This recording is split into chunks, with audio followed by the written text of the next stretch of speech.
Hello friends, അപ്പോൾ നമ്മുടെ പൊരി നുറുക്കാണ് ഇട്ടത്. നമ്മുടെ പൂരായി കഴിഞ്ഞാൽ നമ്മുടെ വീട്ടിലെ മെയിൻ ഐറ്റം ഈ സാധനമല്ലേ.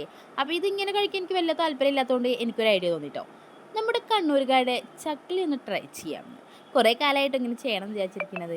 അപ്പോൾ നമ്മൾ എന്താ പറയുക, ഈത്തപ്പഴം, മുളകും പൊടിയും അതുപോലെ തന്നെ ഉപ്പും വിനാഗറും പിന്നെ നമ്മുടെ വെള്ളവും ചേർത്തിട്ട് നന്നായിട്ടൊന്ന് അടിച്ചെടുക്കുക കേട്ടോ. പിന്നെ നമ്മൾ കുറച്ച് പച്ചക്കറിയൊക്കെ യൂസ് ചെയ്യുന്നുണ്ട് കേട്ടോ. നമ്മൾ കക്കേരിക്ക, ക്യാരറ്റ്, ഉള്ളി, അതുപോലെ തന്നെ നമ്മുടെ മല്ലിച്ചപ്പ് കേട്ടോ. അത് ചെറുതായിട്ടൊന്ന് അരിയുക കേട്ടോ. അതിനുശേഷം നമ്മുടെ എന്ത് ചെയ്യുക, നമ്മുടെ പൊരി നുറുക്കും അതിലിട്ടിട്ട് അതിലേക്ക് നമ്മുടെ ഈ മസാല ചേർക്കുക. അതിന് ശേഷം പിന്നെ എന്ത് ചെയ്യുക, നമ്മുടെ കുറച്ച് വെജിറ്റബിൾസ് ഉണ്ടല്ലോ അതും കുറച്ച് ആഡ് ചെയ്യുക കേട്ടോ. എന്നിട്ട് നന്നായി ഒന്ന് മിക്സ് ചെയ്യുക. സത്യം പറയാലോ, സംഭവം അത്രക്ക് ഉഷാറായിട്ടില്ല. കാരണം പൊരി നമ്മളെ ചതിച്ചു ഗൈസ്. എന്നാലും വേണ്ടിയില്ല, ഞാൻ കഴിച്ചു കേട്ടോ. സംഭവം രസം കേട്ടോ. ആ നുറുക്ക് മാത്രമാണെങ്കിൽ അടിച്ച് മിന്നിയനെ. എന്തായാലും അടിപൊളിയായിട്ടുണ്ട്. നിങ്ങളൊക്കെ ഒന്ന് ട്രൈ ചെയ്ത് നോക്കുക കേട്ടോ. പൊരി ഇടണ്ട കേട്ടോ. പൊരി ഇടാതെ നിങ്ങൾ നുറുക്ക് മാത്രം വെച്ച് നിങ്ങൾ ട്രൈ ചെയ്ത് നോക്കുക. നല്ല ടേസ്റ്റ് കേട്ടോ.